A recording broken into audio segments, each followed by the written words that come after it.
Morning and good evening. So we'll get started on the third lecture of this week.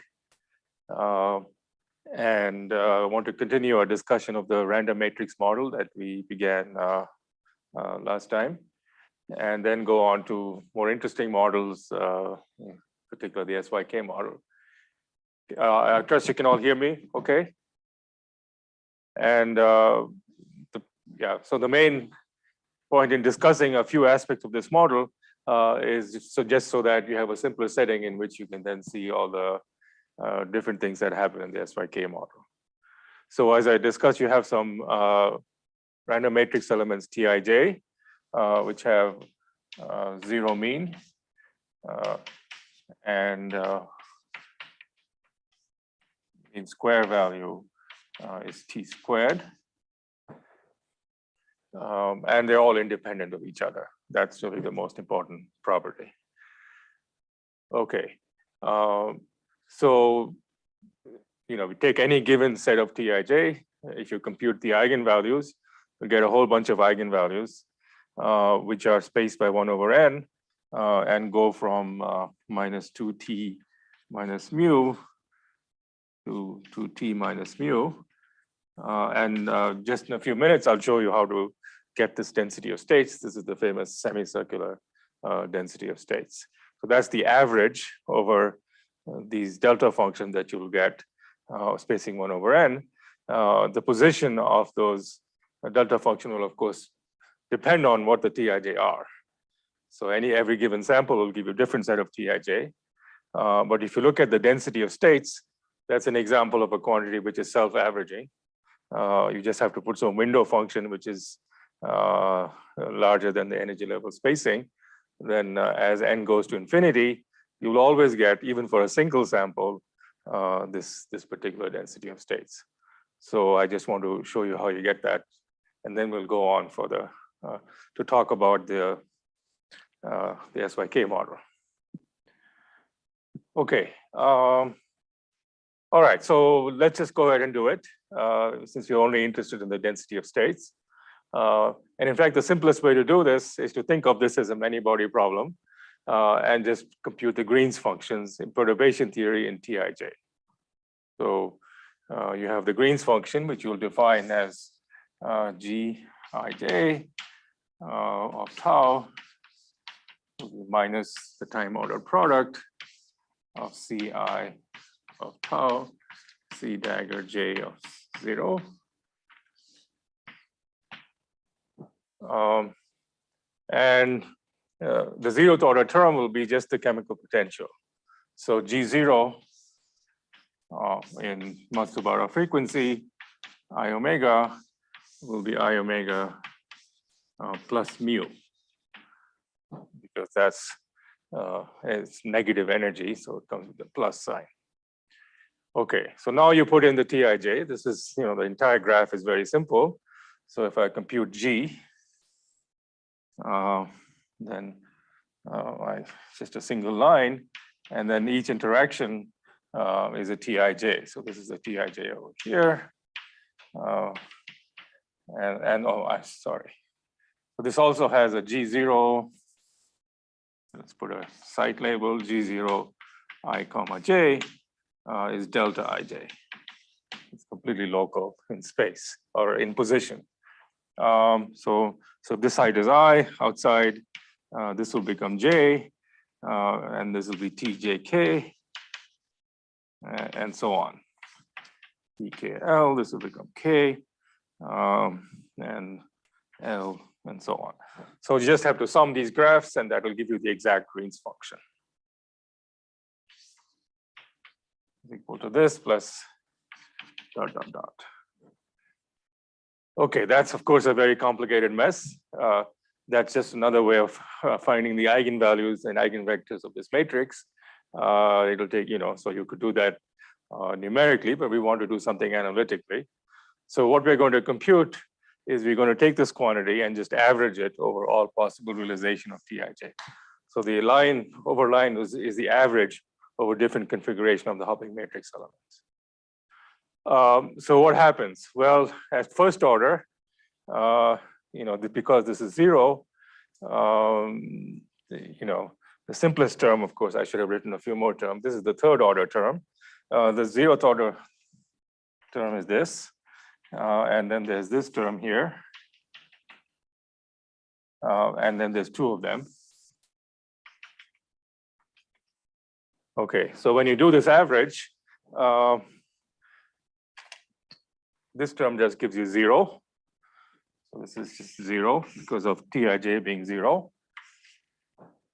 And this is going to give you something non-zero, but it's also going to put the other thing I haven't put up here is if you have different matrix element, Tij, TKL star average, that's basically 0 for Ij not equal to KL.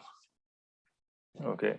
So therefore, what happens here to get a this is a consequence of these being independent variables. So that's very important that these are independent variables. So this is I, this is J. Well, if this is Ij, that better be Ji. And so this I again. And we represent this by bringing these together, something like this. So basically you have to pair them and you get a factor of t squared with this. Okay, and there's a sum over J over there. And you also have to remember the n. So it comes in twice, and so there's a factor of 1 over n.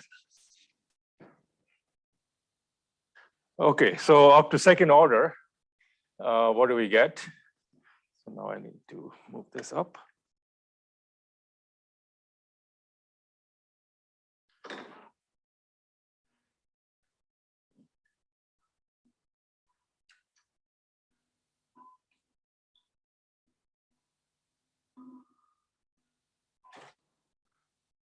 So we've gotten G is equal to G0 plus this term, and this term is basically there's a G0 here, there's a G0 here, and a G0 here, and there's a sum over J.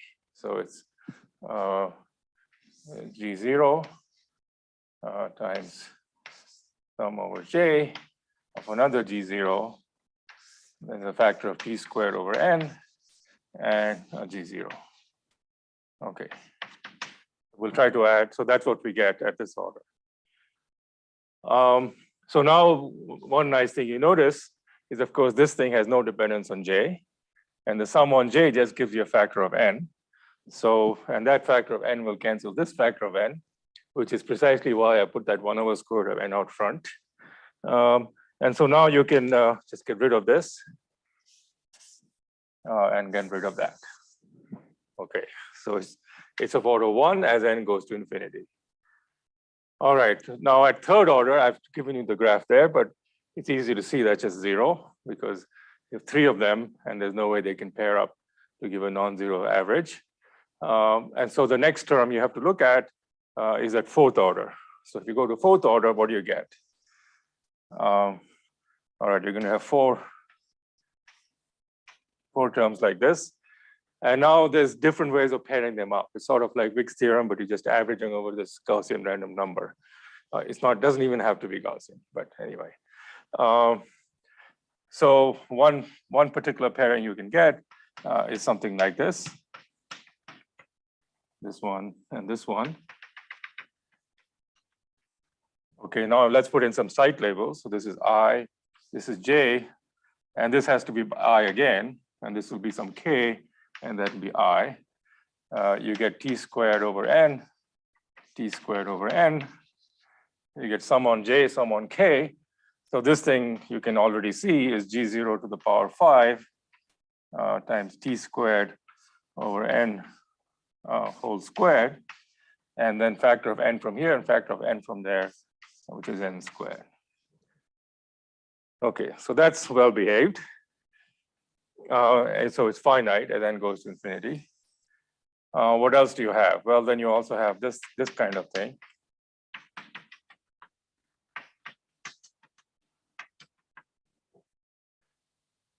Okay, so now if this is I and this is J, then this has to be again J, and that has to be I, because they're meeting at that point, and this has to be K. Okay, and now that you can see again, there's two variables to sum over, J and K. There's two factors of T squared. Each of it gives you a 1 over N.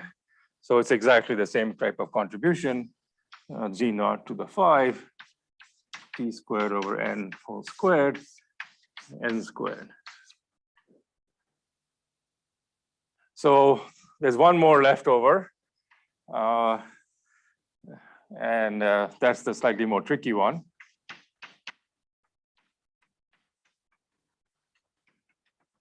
So this is, these averages cross. Okay, and now you'll see that, okay, now life is a bit more complicated. If this is I and that's J, then for this to work out, this better be I, J, and I. And that could be K in principle. No, but this is J and that's J. Well, that's also, I guess that has to be, well, TJJ, that's a real number. Okay, so in fact, even I must equal J, so the whole thing just doesn't work. In any case, so this, if I just try to estimate this, is G0 to the power 5, and then you have T squared over N squared, and you certainly don't have a factor of N squared. Maybe, well, I think it's N to the 0. Basically, J must equal I, otherwise the whole thing doesn't work. So this particular graph, we can forget about as N goes to infinity. So that's the essential simplification. Now you can go to 6th order and you'll see the same thing happen. You'll get lots of plus contributions, but anything that has lines crossing each other will be down as N goes to infinity. So you can put this all together into a very simple equation. All the graphs that contribute are very simply written down. So if I take the full Green's function, and I call it G as the full line,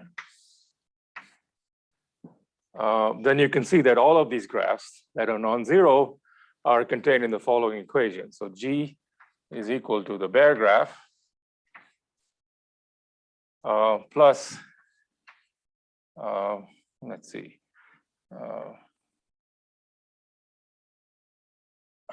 how does it go? Okay, sorry, I should have gotten this right. And then there's a full line here.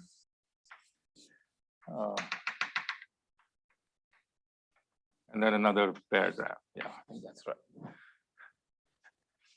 So this equation graphically is the equation G of I omega is equal to G0.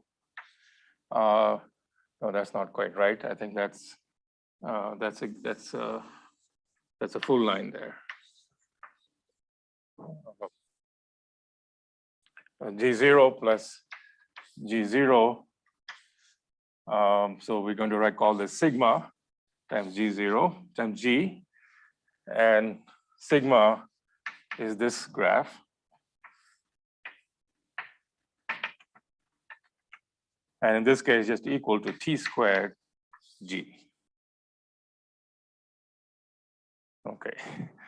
So this is the usual Dyson's equation for this very simple problem. And this tells you the self energy is just one graph. T squared times G is equal to G itself. And that will sum all of the graphs that I've shown on the board. And it'll include this one, it'll include this one, this one, this one. Basically, what this graph tells you that the intermediate line should be a full Green's function. And this tells you can repeat anything many times. And that's why you have a full G on the other side. Okay, so these are the very simple equations that you have to solve. Let me write the equations again, because this is what, these are the same equations we're going to be looking at for quite a while with some variations. So you have the following equation, G of I omega is equal to 1 over, you put in the values of G0 and simplify the first equation. It's I omega plus mu minus sigma of I omega. And the second equation I can write down either in time or in frequency. I'm going to write it in time. Sigma of tau is t squared times g of tau.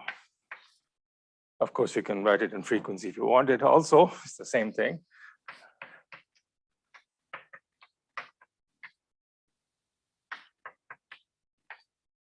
Okay. So now these are very simple equations to solve, because for each frequency omega, there are two variables, g and sigma, and there's two equations. So it's just a quadratic equation. All right. So you go ahead and solve the quadratic equation. And this is what you get. So the solution is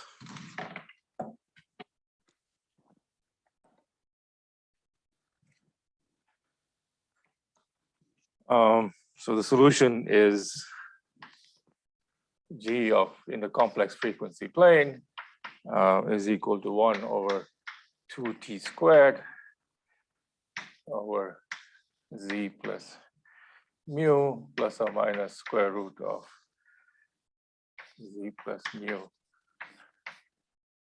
squared minus 4t squared. Okay. And how do you choose the sign? Well, it depends on which half of the complex plane you are. There's a bunch of requirements you have to satisfy so that the Green's function makes sense. So I won't go into that detail. It's relatively simple. And from this, you can compute the density of states, rho of omega, which is minus 1 over pi, the imaginary part of the Green's function.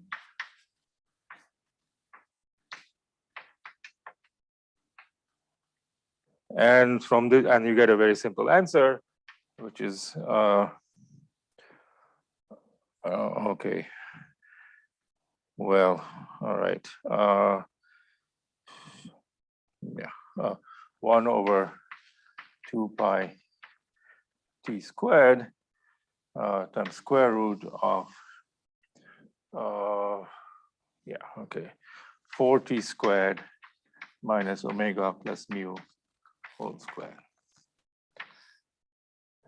Okay, and that's the exact equation for this semicircle over here. And you also get the bounds 2t minus mu and minus 2t minus mu from looking at the points where the square root goes to 0. Okay. All right, any questions?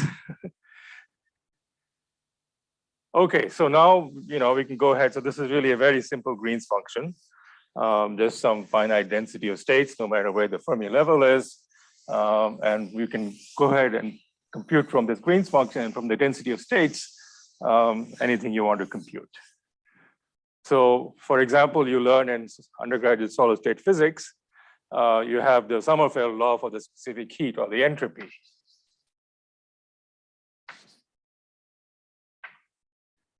So the entropy, S of this system, this many body system, will be the number of n times gamma times T. And gamma is pi squared over 3 times rho of 0, where 0 is the Fermi energy. So this is the Sommerfeld result, which I presume you have seen in your solid state physics course. There's of any Fermi liquid or free Fermi gas has a density of states. So the density of states here is the value of rho of E at that yellow line. And you take that value and plug it in here, and you get an entropy that's linear in temperature. Okay. All right, so now I also want to compute a few things in the canonical and the microcanonical ensemble, not just the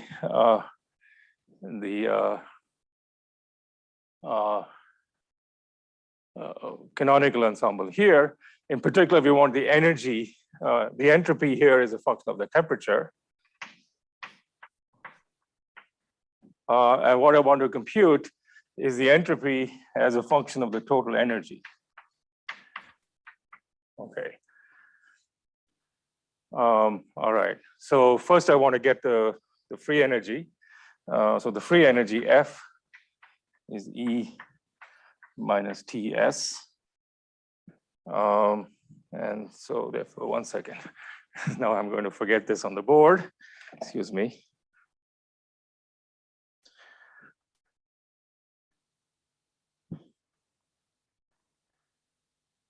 Yeah.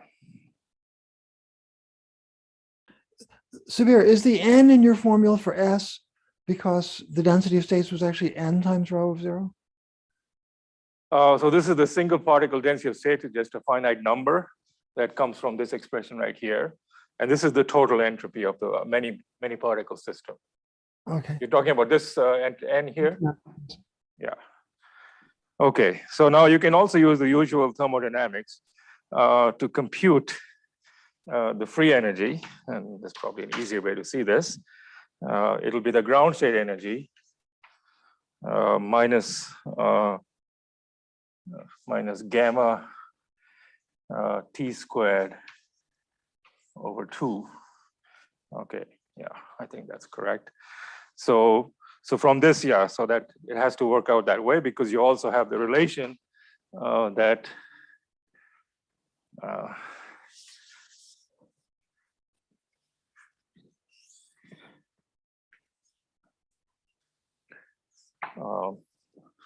okay, so we know that S is minus df dt, and from this you can see that this is equal to, and there's an n here, excuse me, that's equal to n gamma t,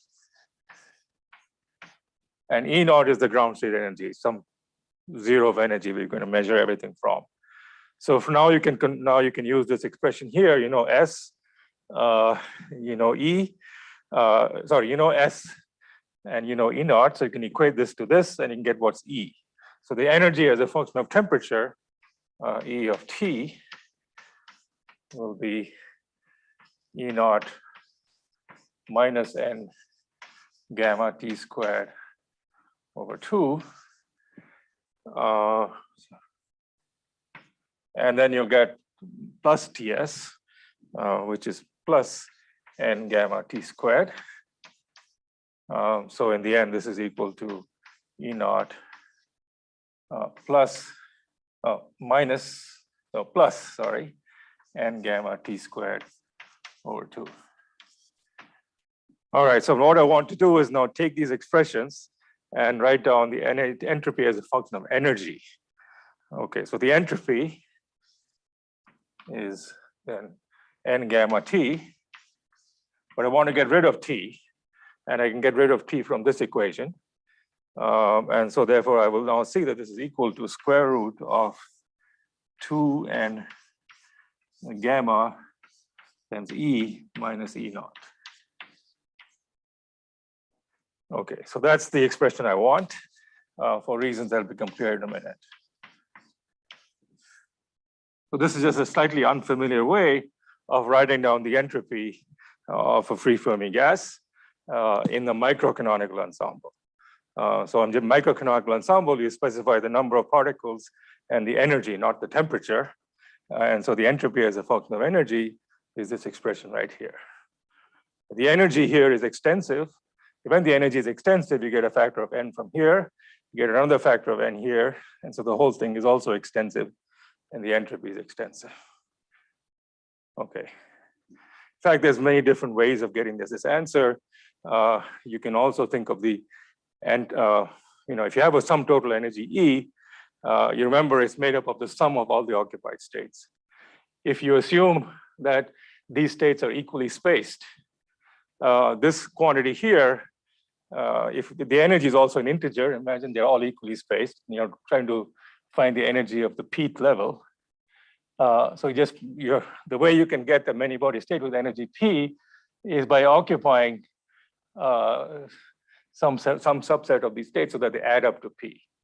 So you can see that this entropy is simply a count of the number of partitions of the integer P. And if you look up the Ramanujan formula for the number of partitions of the integer P, the leading term in it will give you exactly this result. So in fact, in a random matrix, these levels, although they're not equally spaced, for this quantity, it's as if they're almost equally spaced. Okay. All right, so those are the results I want of this rather simple problem. The fact that the density of states is finite at the Fermi level, this leads to an entropy that's linear function of temperature. which vanishes as temperature goes to 0. And the entropy as a function of energy has this formula. Okay. So now I'm going to compute something unfamiliar in condensed matter physics, which is the many-body density of states.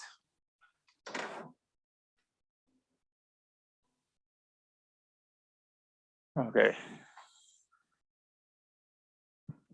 So what is the many-body density of states? Well, you have the many-body energy, as we discussed last time, is the sum of N alpha, E alpha, where E alpha are the eigenstates of Tij, and N alpha is 0 or 1. And so there's 2 to the n possible values of capital E. So just like we had n possible values of E alpha, and we computed the density of states, gave us the semicircle. Now we want to translate that into what's called the many-body density of states. D of E, which will be some average over delta of E minus sum on alpha and alpha E alpha. And you probably have to sum over all possible values of N alpha. So you pick a matrix Tij, you get a set of E alpha, then you take all possible 2 to the n states, put a delta function at all of their energies, and then average. This is the quantity we want to compute. Okay, this is actually quite hard to compute, and many things about it are not known in various regimes. But we can say something quite simply in the regime where the energy is extensive. Here I'm going to put E0 equal to just 0. It's kind of annoying to keep track of it. All energy is respect to the total energy measured with respect to 0. Okay, so what we expect is that this thing is simply, by the definition of the entropy, is exponential of S of E when E is extensive, meaning it's proportional to n.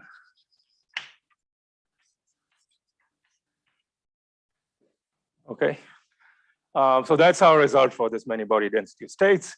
It's exponential of square root of 2n gamma E.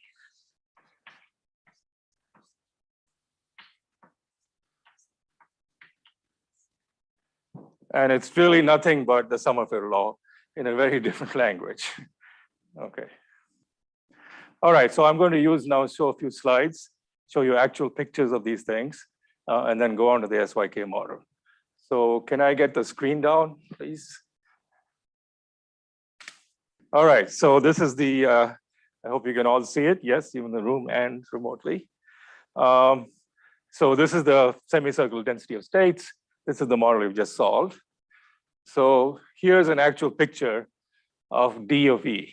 Okay, so we just take all possible many-body density of states and compute D of E. This is for, I don't know, system of about, I don't know, 20 sites or something, but you can easily do hundreds of sites, no problem. This is what you get. Of course, this D of E is very large. You know, look at the number of states, 600 here. And what we're interested in the limit of low temperatures, which means down here, you're near the ground state, but you want your energy still to be proportional to n. So E minus E naught should be proportional to n. So somewhere down here. And there you should get D of E is E to the square root of 2n gamma E. So this thing here as a function of E is E to the square root of E. That's how it's growing. Okay. All right, so what we're going to, so that's the easy result. What we'd like to know more about is what happens when you go to smaller energies. What happens as the energy becomes even smaller and you're much closer to the ground state and the energy is not extensive. Okay, I'll just show you pictures. We just zoom in. And here are the individual energy levels. And so there's a long tail here with a very small density of states. And here are the individual levels. And what's happening down here? Well, but the energy is very small, close to the ground state. As I told you, what you do is you just remove and occupy states right near the Fermi level. You're just adding a particle here or removing a particle here, and the spacing is 1 over n. So if the spacing is 1 over n, then the density of states roughly is the inverse of the spacing, so it's about an n. Whereas here, the density of states is about an e to the n. Okay, so that's a very rapid, much larger here. This is a finite system. Of course, you can expand this by looking at much bigger systems. Okay, so now let's move on to something more interesting. I'm going to show a few more slides. So this is the SYK model. It's very similar to the random matrix model I talked about, except there's no two fermion term. There's only interactions between the fermions. So you have sites alpha, beta, gamma, delta that go from 1 to n. And there's an interaction between any 4 sites where you take an electron from sites gamma and delta and move it as a matrix element for those 2 electrons moving together to sites alpha and beta. So that process has some amplitude, u alpha, beta, gamma, delta. So if you took some disordered metallic system, what you would normally do is you would first find the single particle eigenstates, and then you'd have, say, some Coulomb interaction between the electrons. Then you'd figure out the matrix elements of those Coulomb interaction with all those single particle eigenstates. And you'll get some set of values, some numbers, so u alpha, beta, gamma, delta, generally very complicated. All right, so we'd like to solve this problem for arbitrary u alpha, beta, gamma, delta. Well, that's a nice dream. That's impossible, because unlike the random matrix problem, the size of the matrix you have to diagonalize is not n by n, it's 2 to the n by 2 to the n, because that's the total number of states roughly. Okay, you can improve that a bit, but that's how it scales. It scales exponentially with n.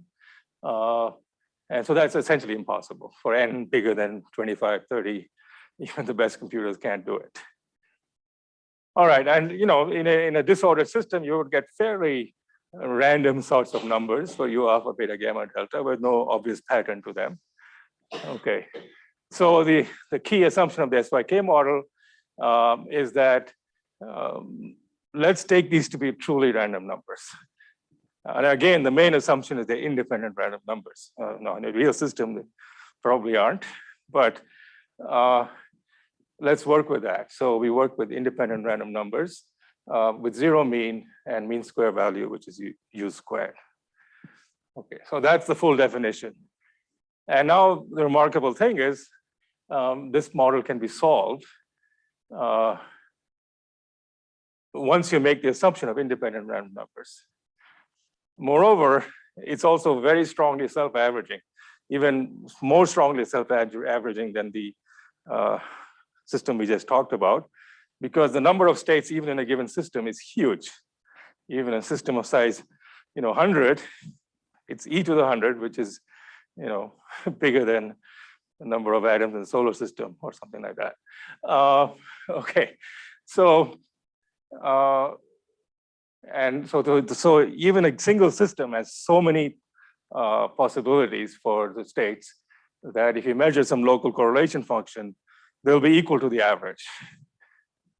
So you may as well average, because the actual results are self-averaging, even for a given set of numbers. So that's the remarkable feature here, that you can do the averaging, and that helps you solve something, but it actually gives you a lot of very detailed information, and it's rare that you need more. Okay, sometimes you want to know the exact energy levels. It won't get you that, but it'll get you almost anything else. Anyway, so let me now just present some numerical results, and which will now derive most of it. All right, so we just take a numerical diagonalization of this matrix, and now we can't do very big systems. I think this is about 17, 16 sites. So this is one system, and this is the many-body density of states. We don't have any single particle density of states. This is what it looks like. Okay, you notice it's a much smoother curve. Doesn't have that tail down here. It's just, looks like the same behavior all the way down to 0 energy. All right, so what I'm going to show you now is, first of all, what happens when the energy is extensive when you're over here. So when the energy is extensive, you get almost exactly the same result we had for the free particle system, square root of 2n gamma e, with one crucial difference. There's a constant in front. There was no constant in the previous case. It was just the second term over there in the exponential. And that constant then is the zero temperature entropy, S0. And for this particular model, it has a very specific value at half filling. It's a universal number that we computed 20 years ago. And it's given by, I'll give you some route to how you compute it today, even as a function of charge density. And that's the zero temperature entropy. But it's absolutely not what people call the ground state entropy. The ground state entropy means you have a degeneracy of the ground state. And then you would say the log of the degeneracy of the ground state is the ground state entropy. Some models have a finite ground state entropy, even as with extensive ground state entropy proportional to n, like some dimer packing problems or something. But those problems are always finely tuned. That is, you have no interaction between dimers, and you have to close pack them. If you put even the slightest interaction between them beyond the hardcore repulsion, the entropy goes away in the ground state. This is very different. It's not the ground state entropy, it's the zero temperature entropy. And I'll say in the board what the difference between them is when you get to that. Anyway, so this is what happens here. Seems like there is a zero temperature limit of the entropy, but it's not a violation of any law of thermodynamics because of this fact that it's a finite temperature entropy, not it's a zero temperature entropy where you take the limit temperature going to zero after you've taken the thermodynamic limit, not the other way around. Okay, so now we zoom in to the very low energies. And what do you find? Well, even at low energies, the number of states is very dense. Okay, and so what you find, in fact, that this e to the n s naught, which was over here, the prefactor survives down to essentially the ground state. And the exponential here, the square root of 2n gamma e, actually now becomes in the prefactor. So there's a square root of e here. So this behaves right down here is a square root of e edge. And that square root of e edge is very similar to the square root of e edge of the semicircular. But now this is way at the bottom here. But there's this huge prefactor. So what this is telling you, so this is really unimportant compared to this down here, that the spacing of these energy levels is e to the minus n s naught. Okay, so even near the ground state, the energy levels are not degenerate, but they're exponentially close to each other. Down here, I mean, there's more dilute than up here, because here the spacing might be e to the minus log 2, and here it's e to the n log 2, and here'll be minus n, this number. They're still very dense, but they're much less dense than here. But they're much more dense than the n that we had for the single particle problem. So this, so remember I also told you last time that these very low energy states for the single particle problem were very similar to each other. You had some ground state, which is maybe a complicated set of states that you occupied. But then you remove and add a few particles here and there, and you got all the states down here. So you were doing very simple thing, just changing them just a little bit. And when you just change them a little bit, you have to pay an energy cost, which was of order 1 over n. So the spacing here was 1 over n previously. Yeah, see there? This is 1 over n. You can even see by your eyes, it's much more sparse. And now it's not 1 over n, it's e to the minus n s naught. So what are these states down here or anywhere?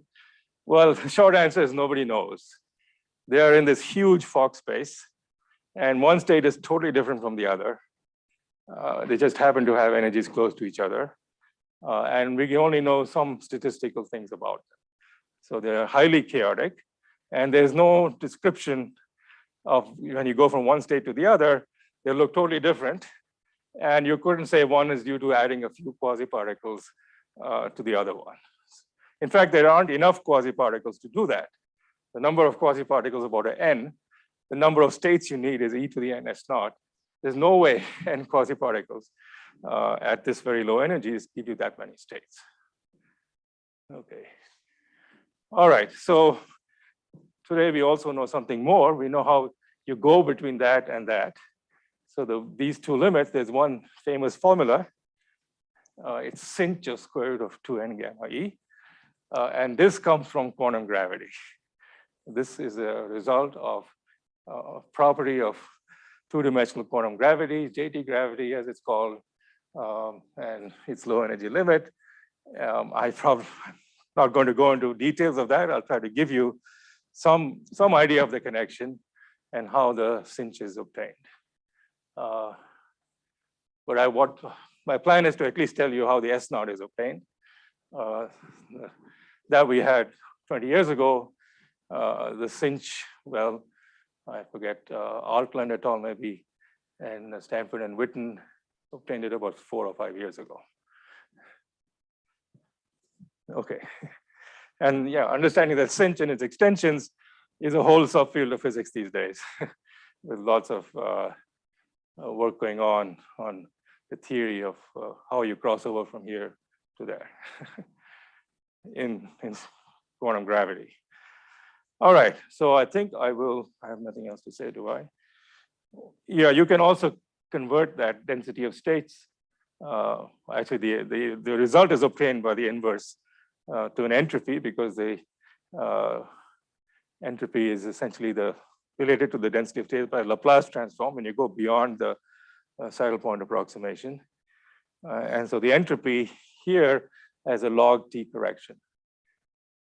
And what's really computed is the log t, and then you invert that to get the d of e.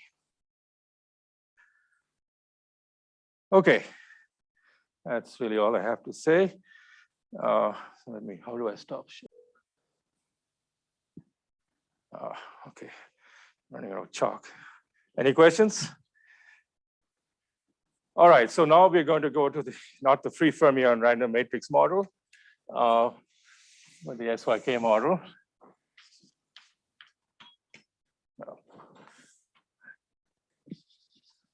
Not a matrix. Well, I mean, it's a huge matrix, but we don't want to deal with matrices that huge.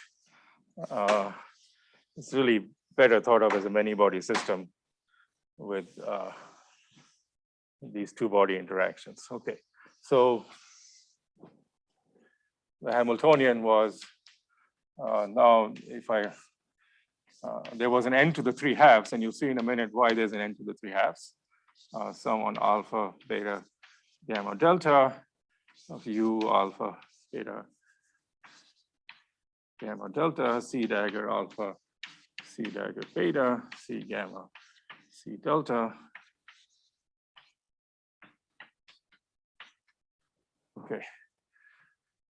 Everything going from 1 to n. So that's the Hamiltonian. And so we're going to do exactly the same thing. We're going to compute g of I omega, and we're going to do it perturbatively in powers of u. Okay. So this is going to equal first the Baer-Green's function, and then there's going to be well, first order in u. You'll have a u here.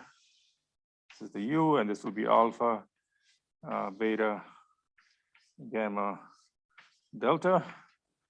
Well, these have to do something, so they're going to have to close on themselves, something like that.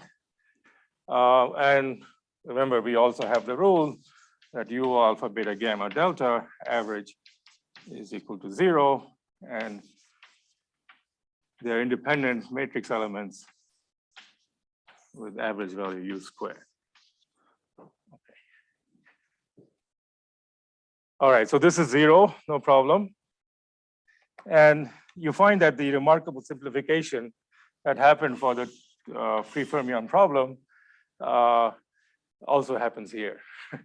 In the end, in the free fermion problem, there's only one Feynman graph that contributed, which was just the hut. And you just had to make everything self-consistent. Exactly the same thing happens here. There's only one graph that contributes at order u squared, and everything else is a decoration of it. Okay, so let me at least write down the one graph that contributes, and then you have to check that all other graphs are down by some factors of 1 over n, as we explicitly checked at least to order t to the 4th earlier. Okay, so the first graph that contributes is order u squared, fortunately, and it's essentially the end of the story. It's quite remarkable. So you have u here, and then you have another u here. Okay, now the alpha, beta, gamma, delta have to be the same.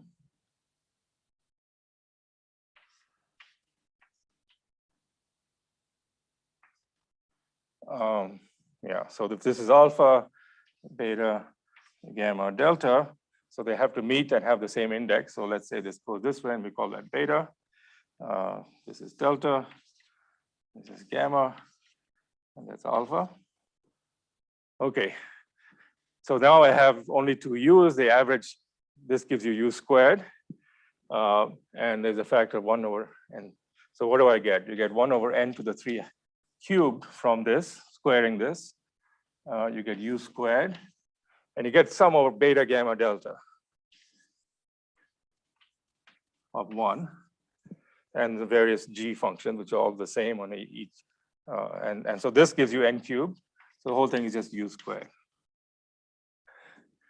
The n's disappear, and that's why I put the n to the 3 halves here. All right. Okay, so that's great. At least this graph survives. Are there, any other graphs? I mean, okay, just for fun, let's see. I didn't prepare, but suppose what other graphs can you think of at order u squared? Well, you can think of graphs like this, for example, something like that. Oops, have I got this right? No, that's not right.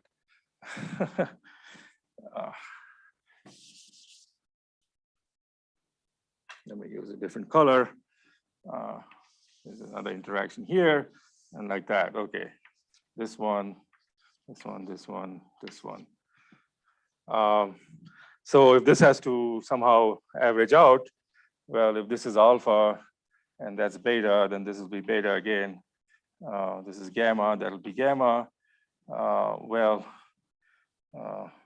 So there has to be some alpha here somewhere. Otherwise, this alpha will be all lonely. So make that alpha. And then, but this has to be the same over here. So now you're in trouble. So this alpha has to be the same alpha here. So there's no delta to sum over. So this is down by some factor of 1 over n. Okay, and you can go to next order. At u cubed, okay, fine, nothing. U to the 4th, what are the graphs that will appear? Well, we can think of some that will appear, and they are easy to understand. There'll be something like this, just this happening twice.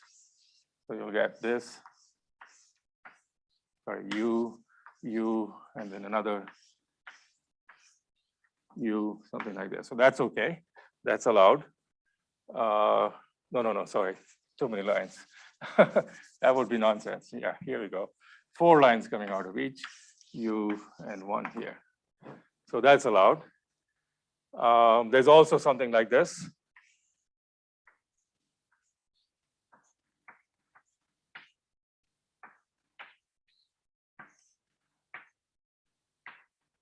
Okay, so in one of these lines, you put in another one of these things, and so on. You could also put in another one here, and so on. And you could do it many times, and that's it. Okay, so now we are experts at this, and just by looking at these graphs, you can write everything in terms of a very simple equation. So the solution of this problem in the large n limit reduces to solving the following 2 equations. Well, let me leave that. Yes. Yeah.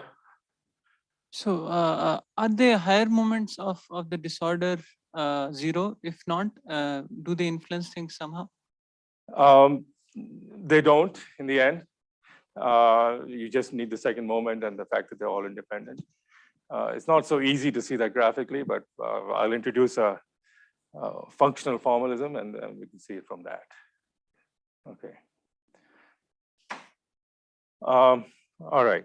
So say what the first equation is exactly the same equation we had before for the Green's function in terms of the self energy.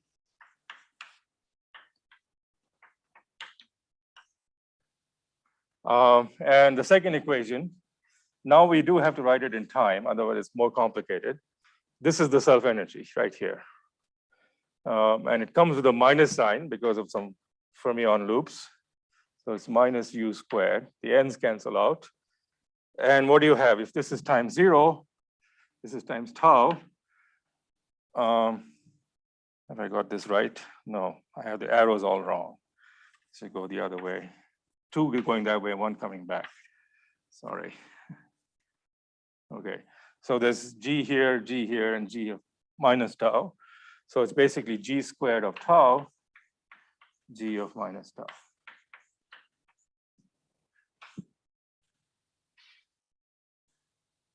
That's it. Okay, there's only one graph, and all these decorations are taken into account by Dyson's equation and by putting full Green's functions rather than bare Green's functions in the intermediate lines. All right, so there are these very simple equations. When I first wrote them down in 92, 93 sometime, I said, well, surely somebody solved these equations. Somebody must have looked at this, couldn't find it. Well, I'll say, okay, it'll take us a few months to figure it all out. Well, we're still figuring out the full structure of these solutions. Actually, today, almost everything is known. These equations contain in them some information on quantum gravity, believe it or not, but this is all they are. It's not the same thing as solving a quartic equation because this is tau space and that's omega space. So it's a very complicated integral differential equation. Okay. So this is the equation we have to solve to understand something about the structure of this problem. We were looking at a somewhat different problem, but anyway, the equations are the same.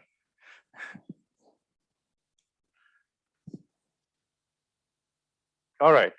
So really, much of the rest of this lecture for sure will be just talking about the structure of solving these equations. You could view it as a problem of applied mathematics, but there's an amazing amount of physics. That's physical insight that's needed before you fully understand what's going on with these equations.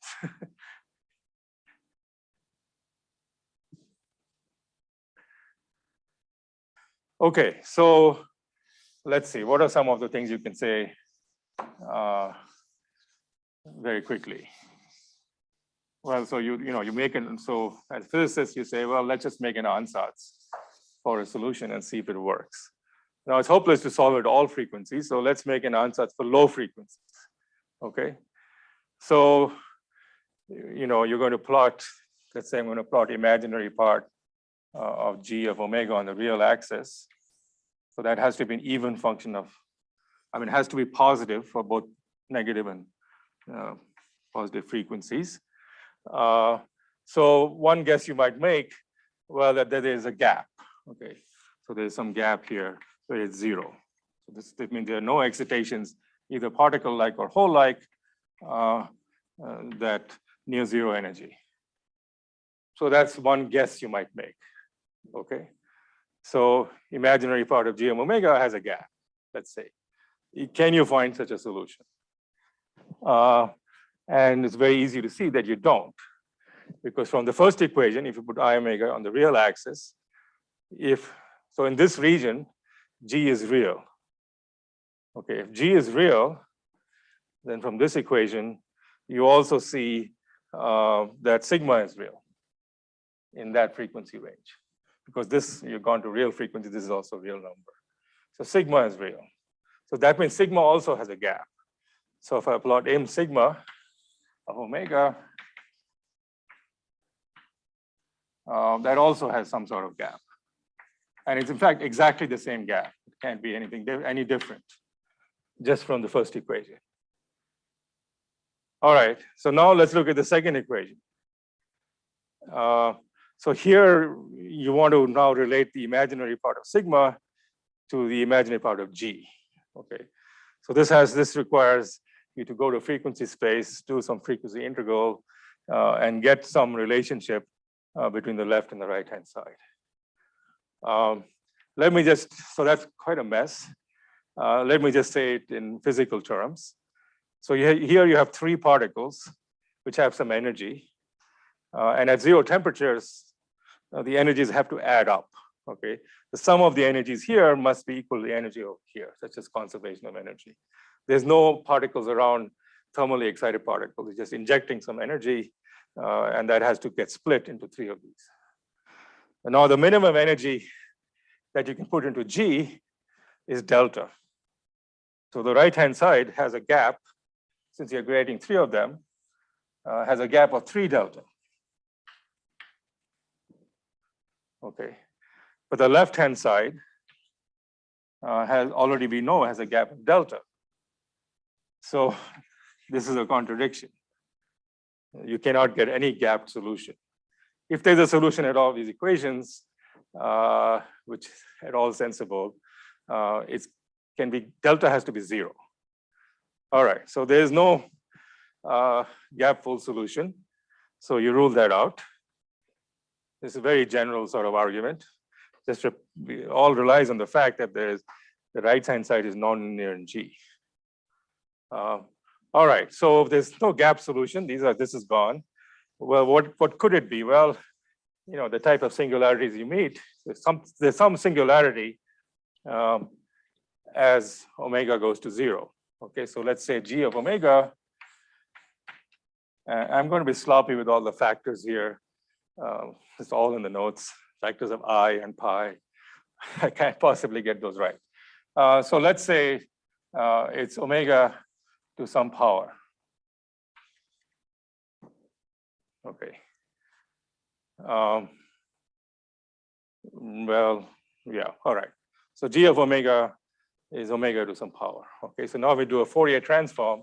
That tells me G of tau in the long time limit, this is omega goes to 0. And it could have, you know, I'm going to be sloppy also about positive or negative omega. We'll come back to that.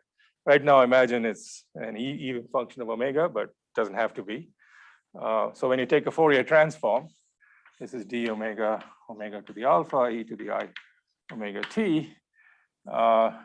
And this will go then as 1 over tau to the 1 plus alpha. These powers here give you 1 plus alpha. Okay, let's not worry about the prefactor. Okay, so G of tau goes as tau to the 1 plus alpha. So you plug this in here. So the right-hand side gives you what sigma does, again being sloppy about tau and minus tau. So sigma of tau will go as 1 over tau to the 3 times 1 plus alpha. Okay, now you take another Fourier transform. It'll turn out that this thing, you know, is a subleading singularity. So sigma of omega will be sigma of 0 to another Fourier transform of this. It's d tau over this. So you get plus or minus some coefficient omega to the 3 times 1 plus alpha minus 1 from the d tau. Okay. I don't know, it could be anything. We're going to find out what alpha is. All right. So now we also want this number here to be positive, as we'll see in a minute, because then it'll be a correction to this constant. We don't know this constant. And we want this number here to be negative. So we'll see that's required. All right. So this just follows from using this equation. Okay, yes. Alpha will turn out to be negative, as you see. Right now, I haven't specified. Yeah, okay. Right now, alpha is totally arbitrary. If this thing is negative, then this term is completely unimportant at 0 frequency. Okay, let's suppose that this thing is negative. So this means sigma diverges as omega goes to 0. Okay. Now, if sigma diverges as omega goes to 0, you can forget about these terms. Now let's look at the second equation. If this diverges, this must vanish. And this, the negative of sigma must equal this. Sorry. Yeah, okay. So suppose that's the case. So now I have to take the negative of this and put it equal to that. So what do I get? So then this equation tells me that alpha is equal to minus 3 times 1 plus alpha minus 1. And okay, so now what is the solution of that? The solution of that is alpha is minus a half, if I've got this right. So that's 3/2, yeah, 1/2, 3/2. Yeah, okay, there's only one solution, it's minus a half. But now we are in trouble. For this to work, we needed alpha to be positive and this to be negative, and that's not the case. Both are actually positive, negative. Yeah, okay. This is not the right answer. So what's got to be the case? So what we have found is this thing is positive. So in fact, this term is subdominant compared to these terms and sigma of 0. So for this solution to work and to make sense, for this thing to dominate at low frequencies, what we must have is this mu must cancel this. I must also have mu equals sigma of 0. Or minus, yeah, plus. Okay, if mu equals sigma of 0, then this cancels out. This is gone. The omega, this is omega. If you plug in this is omega to the 1/2. Omega to the 1/2 is always bigger than omega as omega goes to 0. So this term is less important. This cancels out, and now you're done. So that's the answer. G of omega goes as 1 over square root of omega, and sigma of omega is mu, the chemical potential, plus some constant times square root of omega. That's the only reasonable solution. I mean, this doesn't prove it's a solution, but you're saying that if you have a solution with the power law of singularity, this is the only way you'll get that.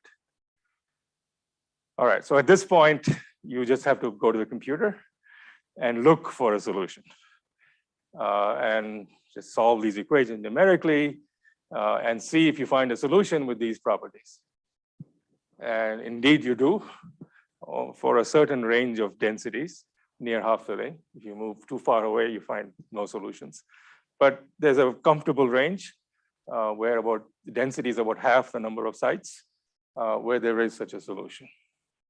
And it's a compressible state where you can vary the density at least near half filling, and the exponents remain exactly the same. You can also, there's also a whole bunch of stuff about the prefactors, which we're going to talk about in a little bit. Okay, and also in time, G is 1 over square root of tau. Okay. All right, so that's, that's something, even I could have done, and I did do in an afternoon. Fine, this is the answer. And it is the correct answer, although it took, a lot of numerical checking and lots of work with Jinwoo to verify that this is the answer. Okay. All right, so this is extremely different from what we found for the random matrix problem. For the random matrix problem, so if I now plot G of omega, you can solve it numerically. Let's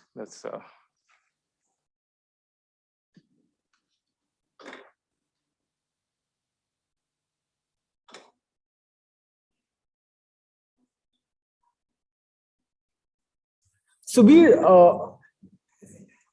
what are the fundamental differences between the random matrix model and the SYK that cause these correlations to appear? I mean, in a simple way, can we understand it? Well, I mean, it's an interacting system problem. And in the random matrix problem, this was not G squared G. In the random matrix problem, it had the same equations with the opposite sign. It was T squared times G. So here it was linear in G. Here it's cubic in G. And that's, in the terms of the equation, that's the only difference. That's the entire difference. And those two equations have a very, very different structure. One, as we'll see, leads to a solution with a zero temperature entropy. The other one doesn't, and so on. One has quasiparticles, the other one doesn't. One is related to quantum gravity, and the other isn't.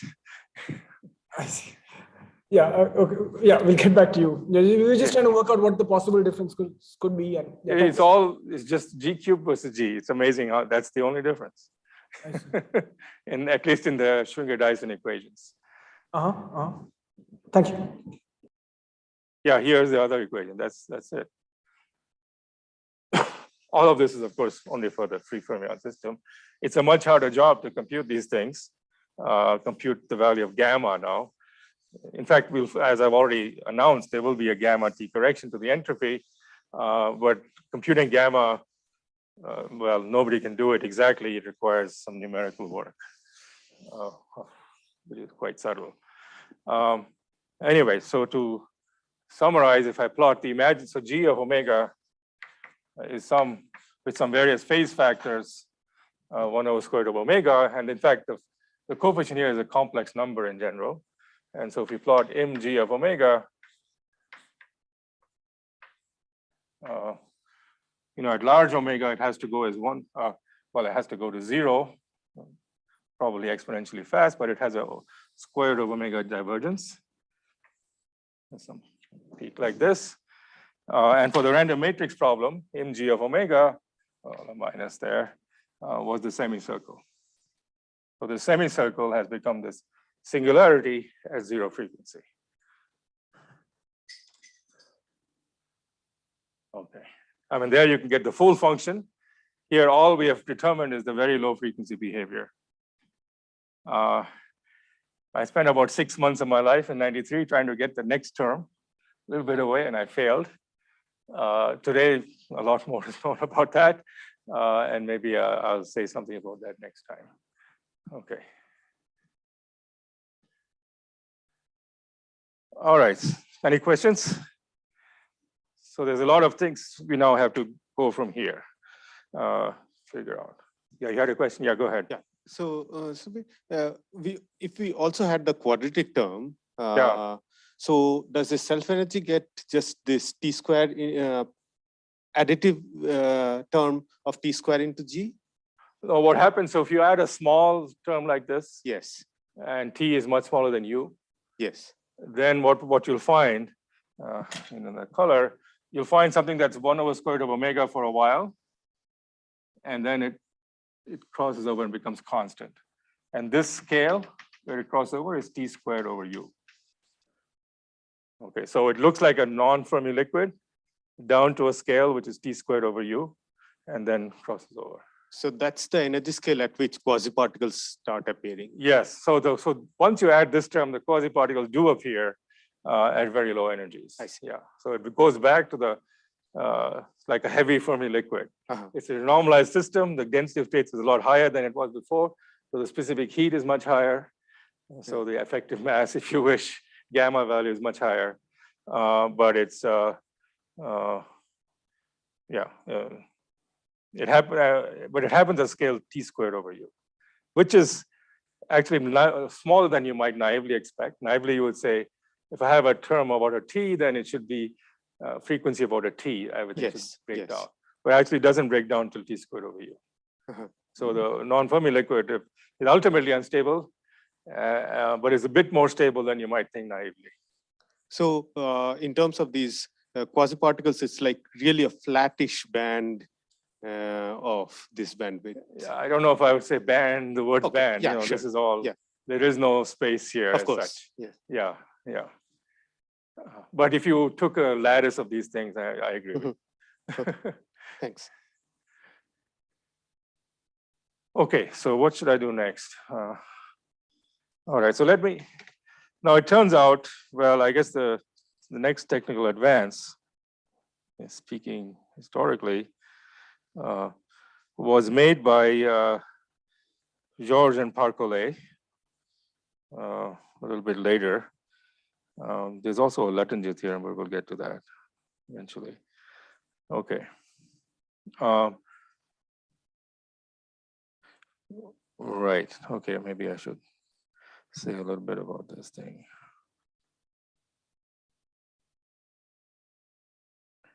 Okay. Where is this? Well, okay, before I get to that, let me say a bit about the asymmetry. So here I'm drawing these functions of symmetric for positive and negative frequencies. But in fact, they aren't in general. So let me introduce a quantity Q, which is just 1 over n times the expectation value of the total number of particles. So if you've computed the full Green's function, you can just compute Q, okay? And Q is the total number, is the density, and so it's between 0 and 1. So of course, if you had no particles, well, then it's good, you've solved the problem. If you had 1 particle per side, you've also solved the problem because there's only 1 state, every state is occupied. And the most interesting case is near Q equals 1/2, which is the particle hole symmetric point. So you can see that if I plot the density of states, that this density of states in G of omega is equal to m G of minus omega for Q equals 1/2. That's the half-filled case. And so positive and negative frequency, or particles and holes, come in with the same weight. So in fact, this, it's just 1 over square root of omega for both positive and negative frequencies. You can also say this in terms of G of tau, and that's a bit easier to think in terms of G of tau in imaginary time. So I'm going to call this as some A plus over square root of tau for tau greater than 0. This is at 0 temperature. Oh, is it negative? Sorry.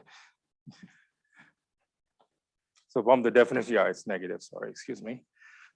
Minus A plus square root of tau.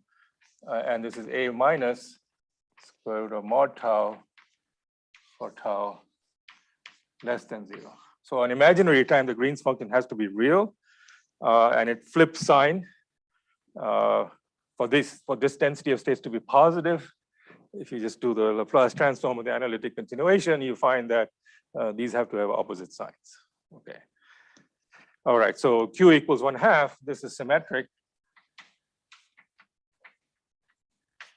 A plus equals A minus. All right. So now if you go through this analysis that I just presented and are a little more careful with what's positive omega and what's negative omega and what's positive tau and negative tau, go through exactly what I went through there, just keeping track of A plus and A minus and solving the whole thing. What you find then is that if you do this kind of low frequency analysis,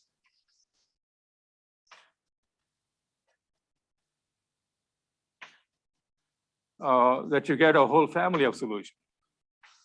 Does not determine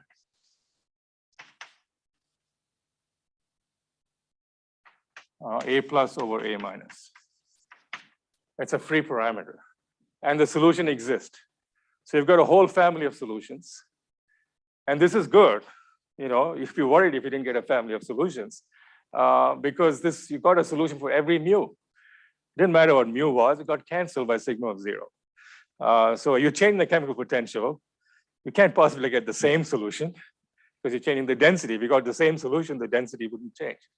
You want a solution for different densities. So you need a 1-parameter solution. So therefore, you now have one free parameter in the low energy behavior, which is A plus over A minus. And you have one free parameter in the high energy behavior. This is the high energy behavior because this involves sum over all frequencies. It's an equal time correlation function. You have to integrate over this whole thing to figure out the charge Q. So this is, if you wish, the UV.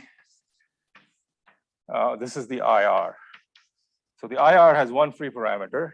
The UV has one free parameter, which is Q. And I want to say this is analogous to what we even have for the Fermi liquid theory. In Fermi liquid theory, you have Q, the density, which is a UV quantity because it involves all energies.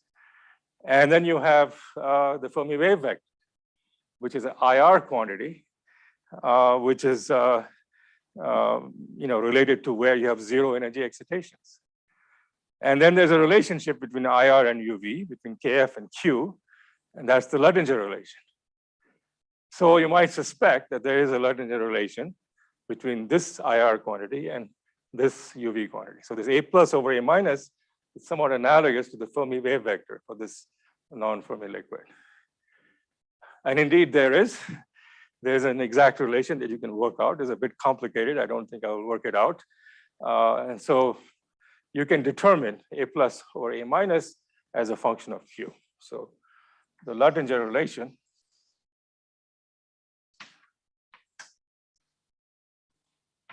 it was obtained by Georges Pacollet and myself in 2001. Relation determines exactly, and there's a somewhat complicated expression, determines A plus over A minus. And for obscure reasons, I'm going to write that ratio, just give it another name. And that name is what? E to the 2 pi E. Script E. So this is just some number. E is a dimensionless number that goes from minus infinity to infinity. And so it determines this as a function of Q, which means E as a function of Q.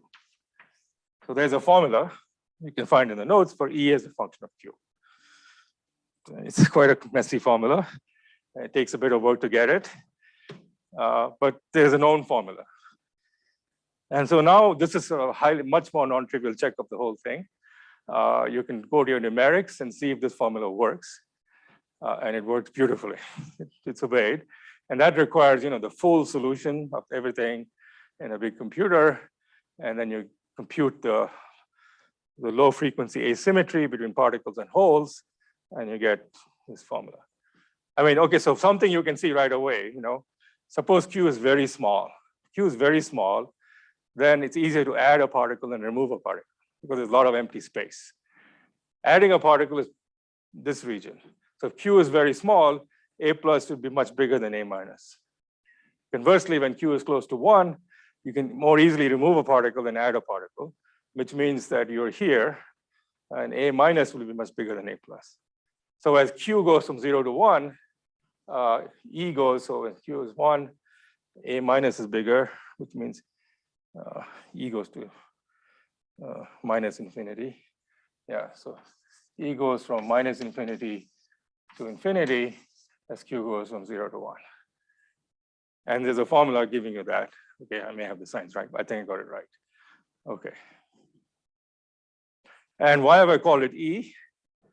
Well, it turns out this E is related to the electric field on the surface of a charged black hole when you take the gravity interpretation. That's why I call it E. Okay. But I won't get to that. All right. Questions? Okay, so this is just, it would take, I don't know, the proof of the Lattings relation. I'll probably say something, should I say it? Yeah, I'll probably say a little bit about it next time, but not now. Here, I want to say something else, which will also not be proven, but it is, yeah, I'll talk about it in a minute. Okay, so one other thing you'd like to do, and it will be very important for our considerations, since we want to determine the entropy, the many-body density of states and all of that, is to raise the temperature. So I'm just talking about 0 temperature here, you go to finite temperature. So similarly, you can ask, what is the solution of these equations at a finite temperature? Okay, so now today we know the answer to that. And that answer was first determined by Pacollet and Georges.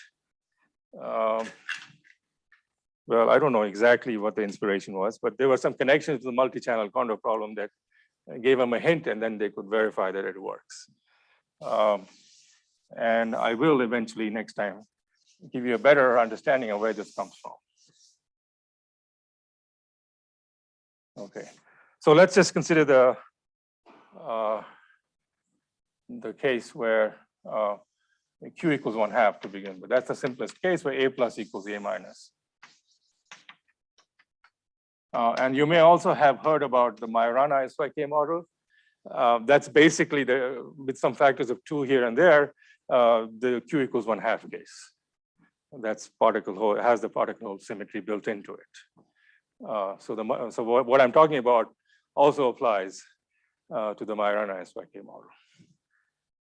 So the G of tau, so then we know the G of tau goes as minus some coefficient times sine of tau over square root of tau in this case.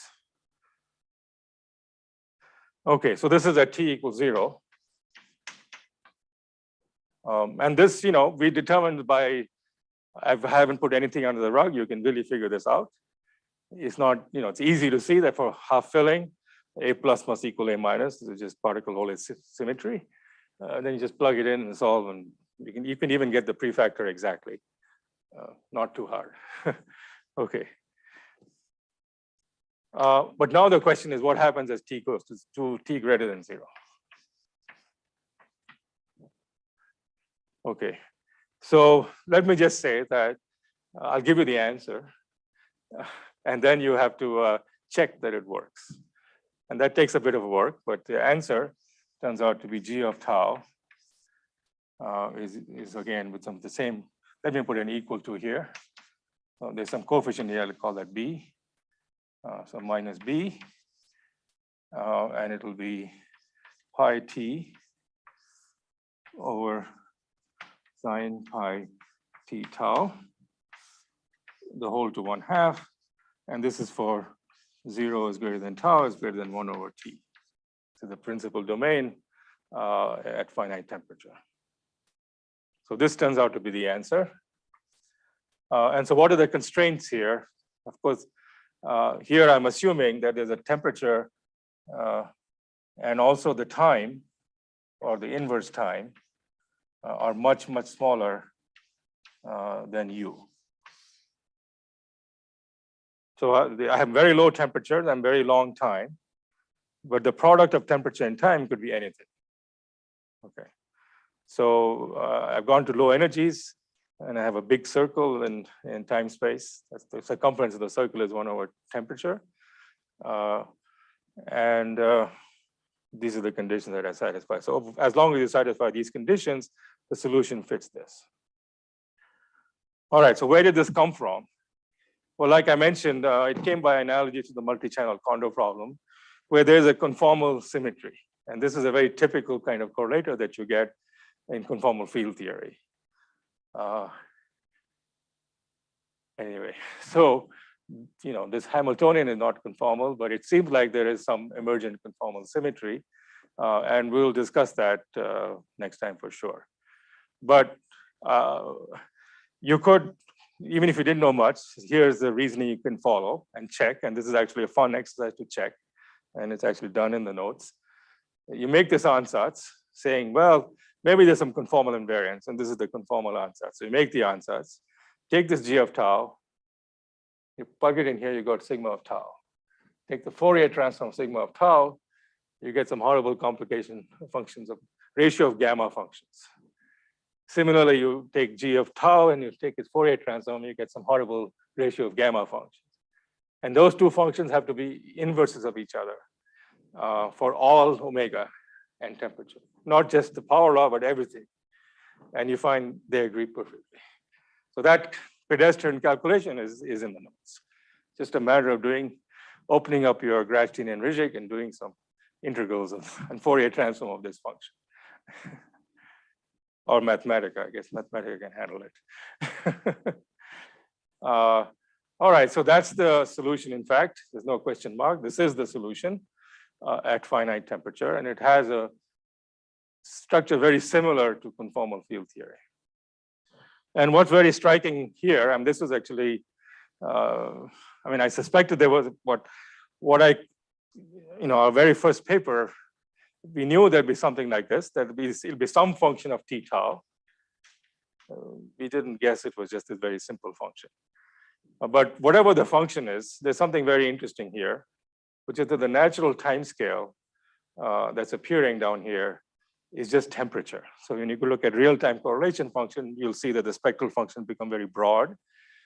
So this is telling you that the damping frequency in real time,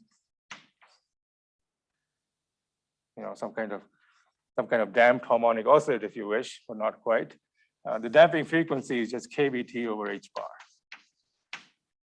And that's really one of the most important properties of this model, that if you perturb it and you look at any time dependence, things will relax back to thermal equilibrium in a time which is the inverse of h bar over kBt.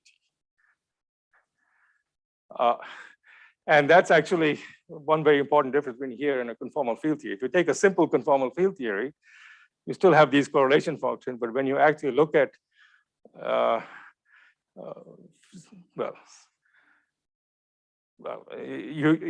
because it's the conformal field theory is essentially a free field theory, almost all of the simple ones, or the integrable in some sense.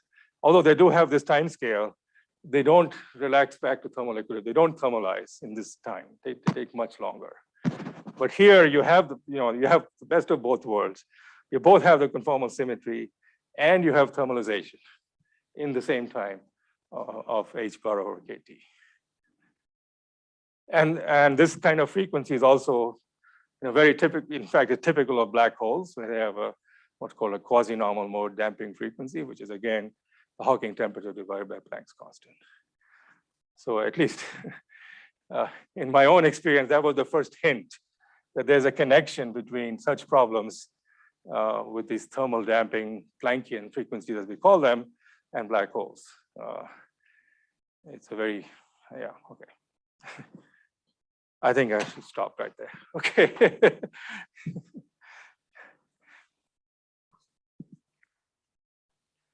Any questions? Yes, Subir. Yeah. So, I mean, a while back about this zero temperature solution, you solved for the omega going to zero limit. Yeah. So, and got this expression of 1 over square root omega. So, what is the energy scale? Is there an energy scale at which this solution sort of stops working? Basically. That's set by U. Yeah. There's only one dimensional parameter in the whole solution. It's U. So there's no cutoff. This is a UV finite problem. Right. There's no upper frequency cutoff. Yes. And the only frequency scale here is U and temperature. There's nothing else. And it's a UV finite problem. So that's why there's no emergent scales of any type. Okay. Yes.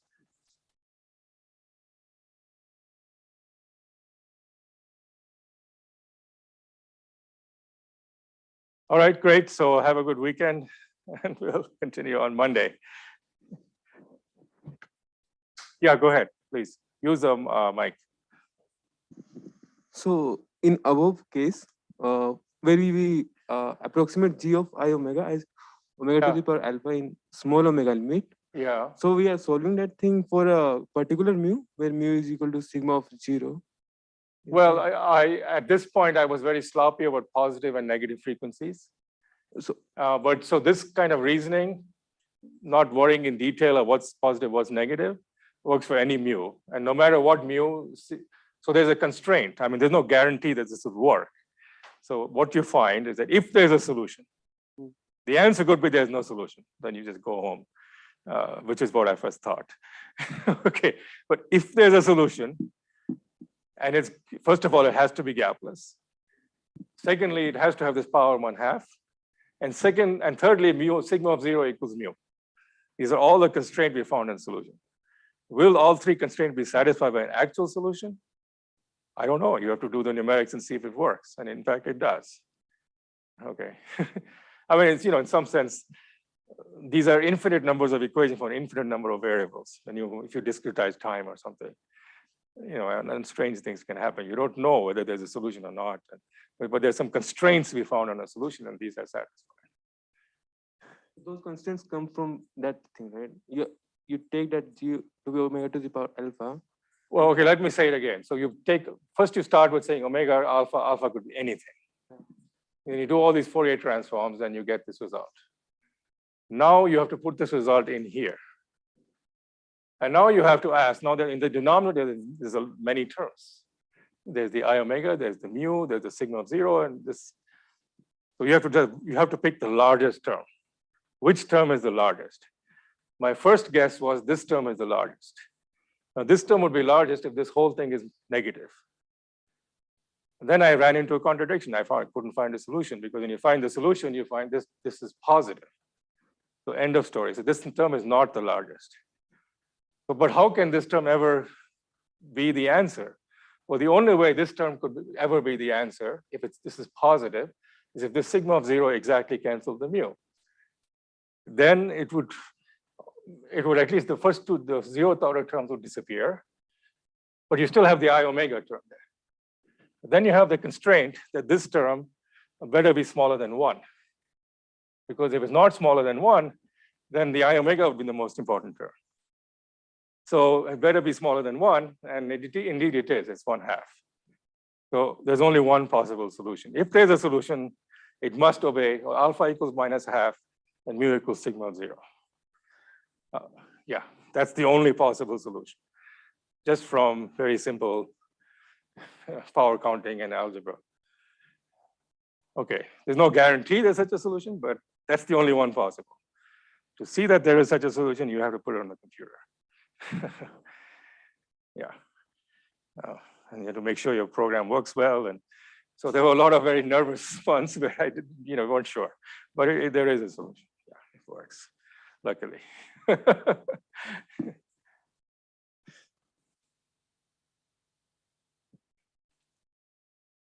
Okay, thank you.